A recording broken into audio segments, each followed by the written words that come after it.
Hey everybody, welcome back to the second edition of Watch, Listen, Read. More recommendations for your head top. That's the Toronto in me. This edition will be covering I Lost My Body, a Netflix animated original, Elsa's debut project, I Do, and the book Vivian Maier Street Photographer. Let's get into it.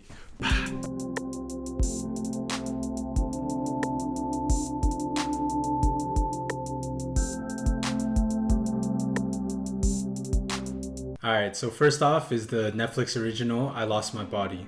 So first and foremost, I have to say that this film is probably not for everyone. It will have many things that can detract you from watching. It's a foreign film, French with English subs. J'ai perdu mon corps. It's animated and it's quite a bit abstract, but I believe if you push through those things, you'll have a viewing experience like no other. So the story follows both Naufel. Bear with me, I'm still learning French. So it follows the story of Naufel and his chopped off hand. It's two separate plot lines that run parallel throughout the whole movie. They intertwine so perfectly. The filmmaking is so smart and so delicate that it doesn't feel confusing whatsoever while you're watching. The main selling point of this movie is the fact that it makes you so hyperly aware of your senses, particularly your sense of touch and your sense of hearing. All these types of things that you take for granted on a daily basis, this movie makes you feel intimately. Like, it makes you feel the wind on your face and your hands. It just makes you super grateful for touch. If that's not enough, the sound design is incredible. And not just the sound design, the score, the music, all of those elements combine into making such a crazy experience. So maybe give it a chance. Let's get into what I want you to listen to. I have quite a few records in my collection and CDs, a lot of CDs in my collection. And I thought that I'd start using this section as a way to not only recommend new music, but to also rediscover what's in my possession. This record is a throwback to my Toronto University days where I was very into the local and indie rock scene. This band was a smaller band called Elsa. They were signed to One Big Silence, which is a record label that I really messed with out of Toronto. I believe that this is an EP, so it's very short, only 4 songs, straight to the point. The record is full of like dreamy guitars, reverb voices, and just really good like indie pop tracks. If you like bands like The Smiths, Galaxy 500, or Real Estate, then this band is definitely something that is up your alley. The song In 2 is something that I still bump to this day. It's beautiful. The way that the bass comes in, just It's so good. It's just an earworm, man. Oh my god. The physical record is beautiful. Let me show you this thing. And the vinyl itself is something to see. It's red and transparent. This thing is so unique and so cool, and my fiance and I actually used it for a photo shoot. Here are a couple of things that we did with it.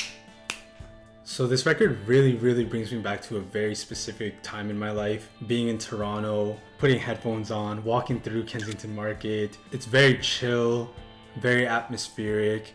It can be very good background music, or you can dive deep into the sounds and just get lost in it. It's just a good listen. So take a listen if you want. So I don't own many photo books, but if there was one that I would definitely recommend to anyone who's into black and white photography, medium format photography, street photography, all three, it's this one right here, Vivian Maier Street Photographer. I found out about Vivian Maier through my dad recommending the Finding Vivian Maier documentary. Say Vivian Maier 10 times fast. Vivian Maier. It's kind of scary though, she might appear. And she does a lot of self-portraits in mirrors like this, so she might like appear in my mirror. If by any chance you don't know anything about Vivian Maier, I don't know if it's Vivian Maier or Vivian Maier, so maybe I don't know anything about her. She was a nanny in Chicago who amassed a large collection and body of work. She took photos on the side, but the crazy thing about her is she never showed it in galleries. She never showed it to anyone, and even people around her that knew her didn't know that she took photos. And this guy, John Maloof, who edited this book and is the director of the documentary, discovered her work through a blind auction in Chicago where he purchased a storage unit that contained like thousands of her negatives. He dedicated a big chunk of his life to restoring these negatives, scanning them, and really just making the photography world, and by extension the world, aware of her work and the hundreds of thousands of photos that she took. Even though she remained anonymous in her life, just looking through this book, it's like undeniable that she was a master of street photography and black and white.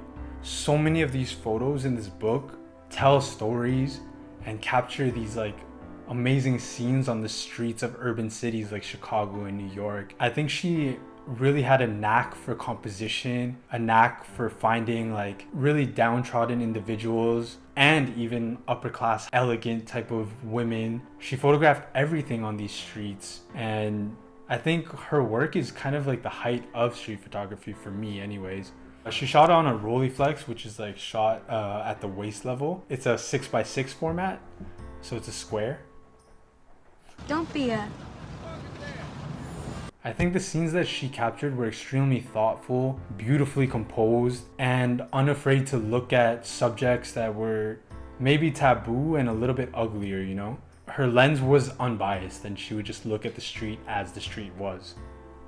I think the biggest takeaway from this book and from Vivian Maier's life is that there has to be some sort of balance as an artist between sharing and doing.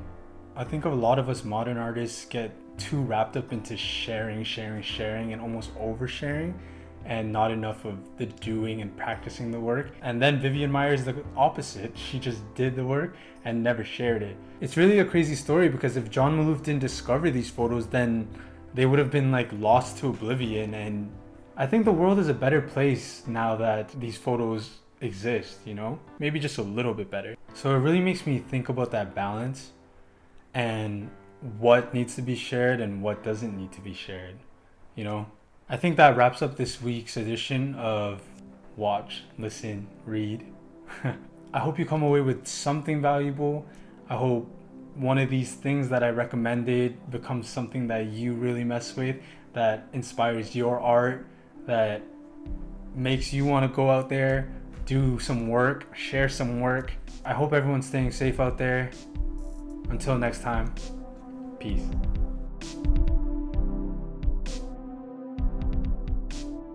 Hey everybody, it's Gregory IV. I don't like that. That's so trash. What's wrong with me right now? All right. The Netflix original. I lost my mind. Yeah. This edition will be covering the Netflix original I Lost My Body. Body. My body. J'ai perdu mon corps. I'm learning French, you know. I live in Montreal, but I don't want to speak it. But it came out right there.